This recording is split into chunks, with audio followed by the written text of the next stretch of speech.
Bugun men sizlar bilan bitta mavzu haqida gaplashmoqchiman. Aslo bu orqali qo'rqitish, nimadir ichingizga g'ulg'ula solish emas. Men o'zim bu mavzudan anchadan beri qochib yurdim, lekin bugun qocholmadim. Taxmin qilayotgan bo'lsanglar, Epstein mavzulari.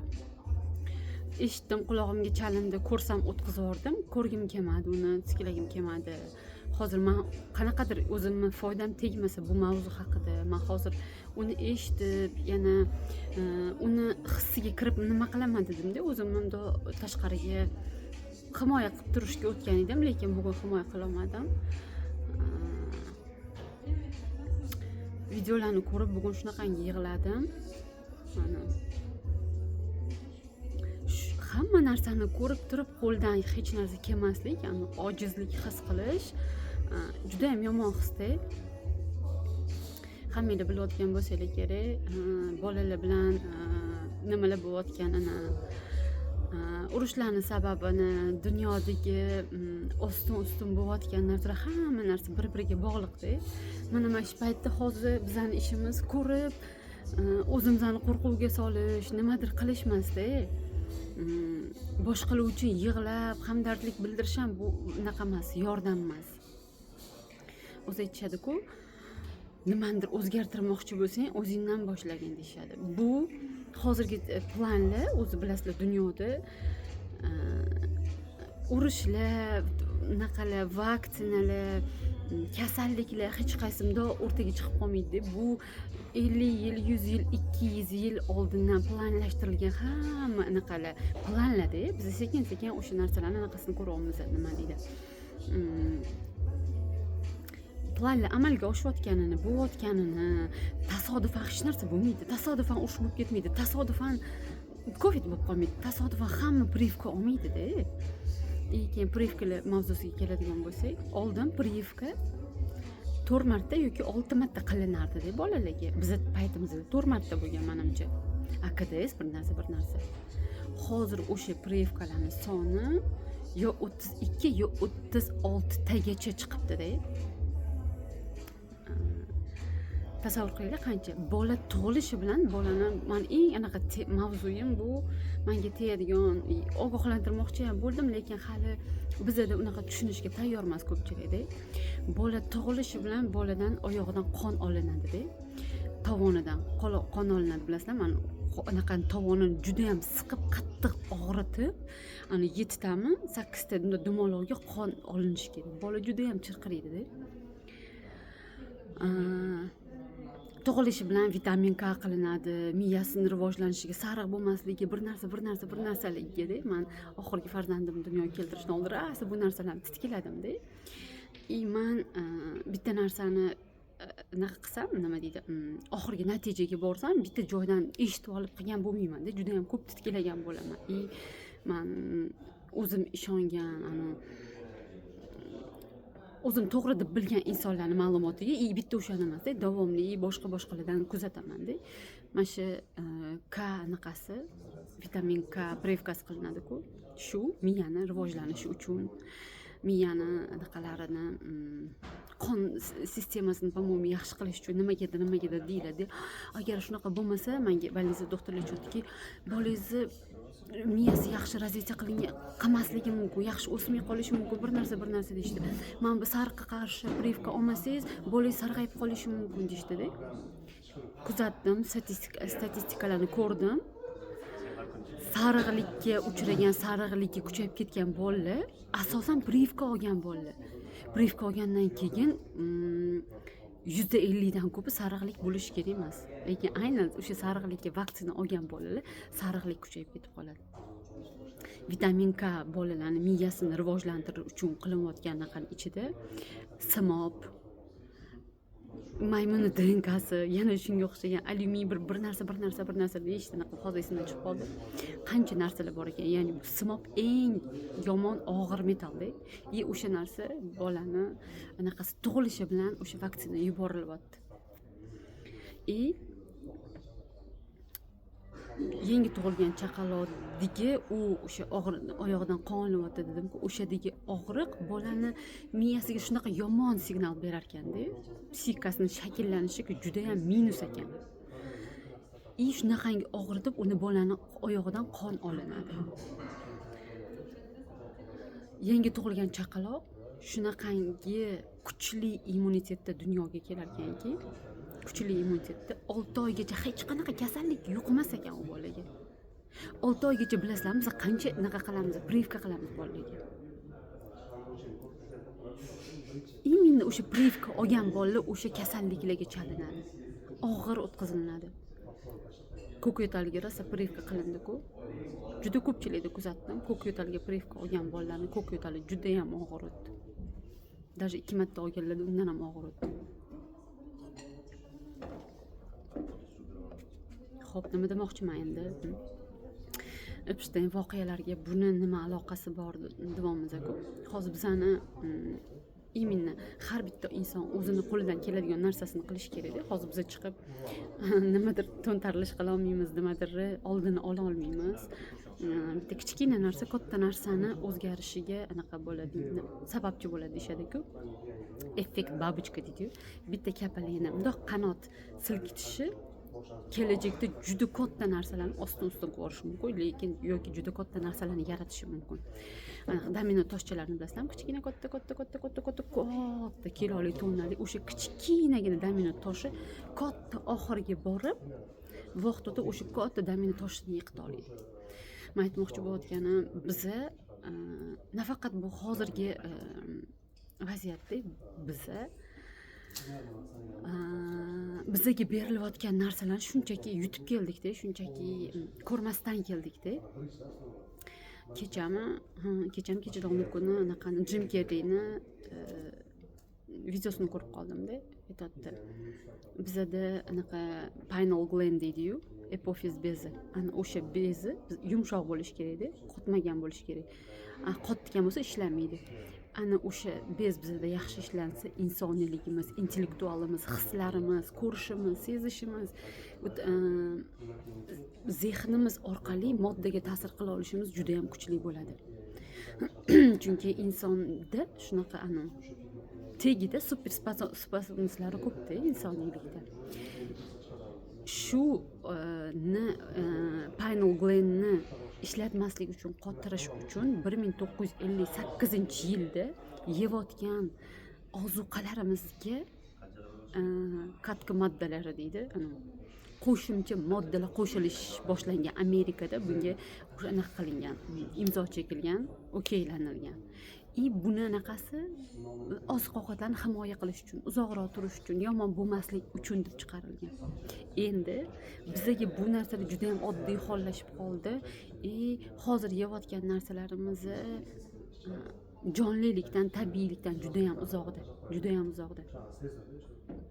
Men aytmoqchi bo'layotgan narsalarimiz farzandlarimizga tug'ilishidan nimadir ularga anaqa qilinsa, kirg'izilsa, yeyilayotgan narsasidan, ko'rilayotgan, hozir biz bolalarni biz tarbiya qilyapmiz deb o'ylaymiz.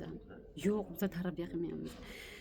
Bolalarni, hozirgi yosh avlodlarni ijtimoiy tarmoqlar, Instagram, YouTube, TikTok, kim bloger o'shalar boshqarishyapti, ular tarbiyalashyapti. Bolalarni bu tuzoqdan olib chiqib ketishi o'zi juda katta kuch bo'lib qoldi hozir bo'layotgan bo'lsanglar. O'g'limga kecha aytmanda, bor ko'chaga chiq. O'rtoqlarim hammasi maktabda. Xo'p, bor velosiped uchun nimadir qil. Bitta o'zim qilaman, zerikaman. Eng bizani bolalar manipulyator deymiz-ku, bizanimda ushlab oladigan joyi zerikyapman. Siqilib ketdim. Oldin mana qilardim, bolam zeriksa, voy bolam zerikyapti. Zerikmasa, mayli televizor qo'yib bering, mayli telefon ko'ra qolsin derdim-da. Aslida bola zerikishi kerak ekan. Siqilsin, zeriksin.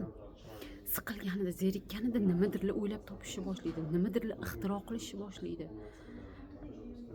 Ya'ni o'zini his qilishni boshlaydi, ongini ishlatishni boshlaydi. Biz nima qilamiz? Voy siqilib qolmasin bolam, siqilmasin, bolam zerikmasin. Как будто biz ularga yaxshilik qilayotgan bo'lamiz. Xuddi shunaqa yeb ichayotgan narsalarda bolalar asosan hozirgi bolalar nima yeydi? Fast food yeydi. Abur-jubur deydi-yu. Chips yeydi, kireshki yeydi, shokolad yeydi, chupa-chups yeydi, morojniy yeydi, anu yeydi, manba yeydi. O'sha yeyotgan narsalarning bolalarning ichida foydali bo'lgan 0.1% bo'lgan narsa yo'q o'sha yeyotgan narsalarning ichida. 99% narsa o'sha organizmni qotirish, o'ldirish, yaxshi ishlamasligiga qaratilgan hozirgi yeyotgan narsalar. Endi eng qiziq narsa nima bilasizlar? Bunaqa deyishadi. Yo'q, men bolamga shikoyat bermayman, anaqa chupa-chipsni bermaysan. Voy, nega? Tushunasizlar? Yo'q, anaqa chips bermayman, men bolam chips yemaydi desam. Voy, nimaga? Men normalman-da, qolganlar normallik. Shunaqa savol berishadi, bilasizlar? Voy, nimaga yemaydi? Nega shikoyat bermaysiz? Nima unaqa yemaydi, chips yemaydi? Yemaydi, bo'ldi, yemaydi, bermayman. Bu degani bolani полностью nazoratim ostiga olish emas. To'g'ri, qanaqadir paytlarda ruxsat beraman. Ko'p vaqtlar ruxsat berishim mumkin, lekin o'sha narsani tushuntirishga harakat qilaman. Tushuntirishga harakat qilaman, chunki bitta kitobda o'qigan edim, buni ko'p aytganman, eshitgan bo'lsangiz kerak. Fantastika kinolar, fantastika kitoblar osmondan tushib qolmaydi-da. Shu kitob o'qiganimda boshqa anaqadagi sayyoradagi anaqalar insonga o'xshagan mavjudotlar, insonga o'xshagan, lekin insoniyligi juda ham kuchli mavjudotlar yerga kelishadi-da. Yerga kelishadi, yerdagi insonlarni ko'rishni boshladi. Yerdagi insonlarni ta'riflab beryapti. Ularning ko'zidan qo'rqinchli-da. Ko'zlari ko'kargan, g'alati narsalar qilib olishgan, bir narsa tasvirlab beradi, kulgisi keladi. Keyin insonlar qanaqa qilib deydi, o'zini farzandiga, o'zini o'sha kichkina bolalariga bilib turib, xuddi anaqa nima deydi, soatli bombaga o'xshagan narsani berishligi mumkin. Anaqani yeyishadi, shokoladni konfet og'ziga soladi, anaqasi tanasi shunaqa reaksiya beradi, mazasi qochib qoladi uni. Keyin, men zaharlandim deyapti-da, juda chувствительность baland bo'ladi ular. Men zaharlandim. Qanaqa qilib insonlar o'zini farzandiga soatli bombaga o'xshagan narsani bilishadi. Bir kun kelib u narsa portlaydi-ku. Ting vaqt o'tdi. Bizning ko'zimiz hozir hech narsa qilmayapti-ku. O'lyapmizmi ko'pchilikchalik. Nima bo'pti deb, kimdir nimadir bo'lib qoptimi, kimdir o'lyaptimi?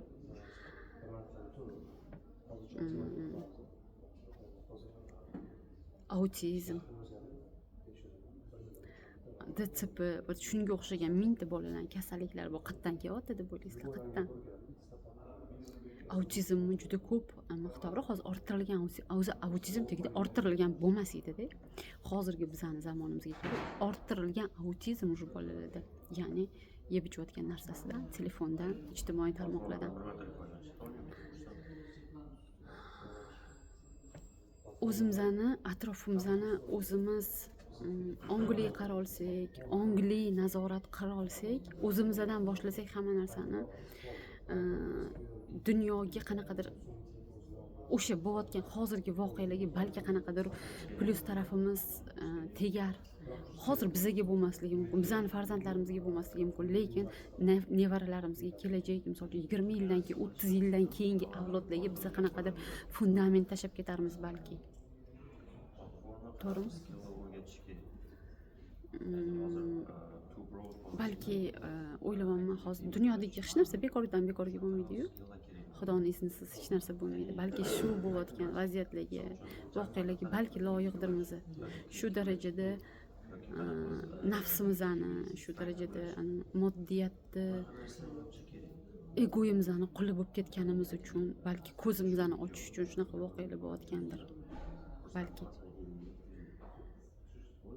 har bittamiz nima deydi, nazoratni o'zimizning qo'limizga olsak, ya'ni o'zimizning nazoratimizni, egoyimizning nazoratini, kibrimizni, nafsimizning nazoratini, xuddi shunaqa farzandlarimizning nazoratini olsak, qanaqadir biz anaqaga nima deydi, o'zimizning dunyoyimizga foydali nimadir qilgan bo'lamiz. Telefon tarbiyalamasin bolalarimizni, blogerlar tarbiyalamasin bolalarimizni. Uni xohlayapti-ku, mazza qilyapti-ku deb xohlagan narsasiga, chunki hozirgi bolalar juda ham aqllilari ham bor, juda ham aqlli, ongli, lekin uni minusi ham bor, teskarisi ham bor. Bolalar asosan nima deydi, his tuyg'ulari orqali harakat qiladi. Nimasi his tuyg'usiga yo'qotgan bo'lsa, u shirin bo'lsa, mazali bo'lsa, nimadir yo'qotgan bo'lsa, bo'ldi, o'shaning orqasidan ketadi. Ota-onalar nima uchun bor? his tuyg'u emas, bu anaqani neokorteks anunda bitta video qo'ydim-ku. Reptilian mozg bor, amigdala bor и neokorteks bor. O'sha neokorteksni aktivatsiya qilish uchun или o'sha neokorteks orqali ko'rsatish uchun bormiz biz ota-onalar. Misol uchun men shuncha narsani bilsam, men uchun ham qiyin. Bu katta massada baribir tortadi bolalarni, farzandlarimizni tortadi. Iloji boricha anaqa taqiq qo'ymasdan shu narsani nega kerak emas, nimaga kerak, nimaga uni ildizini tushuntirishga harakat qilaman.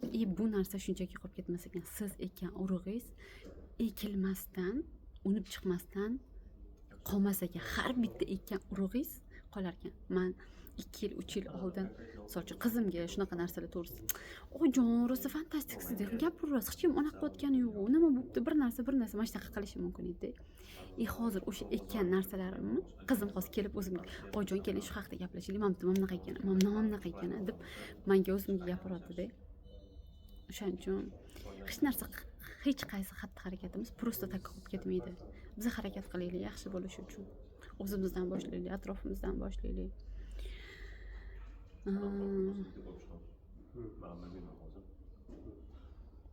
Juda ham anaqa bo'ldim. Eshitmaslikka, o'sha eshitgan voqealarni eshitmaslikka harakat qiluvdim, ko'rmaslikka harakat qiluvdim, lekin baribir qo'limdan kelmadi. Meni ham qanaqadir balki bu sizlarga ham foydali bo'lar. Balki deb o'tib ketarsizlar. Mayli, kerak odam eshitadi, kerak odam oladi. Sizlarda ham qanaqadir fikrlaringiz bo'lsa, kutaman. Chunki shunaqangi zo'r, mana kommentariylarda o'qib qolaman. Shunaqangi zo'r fikrlar, umuman anaqa qilinmagan qarashlar bo'lib qolishi mumkin. Juda ham foydali bo'ladi. Bir-birimizga foydamiz tegsin.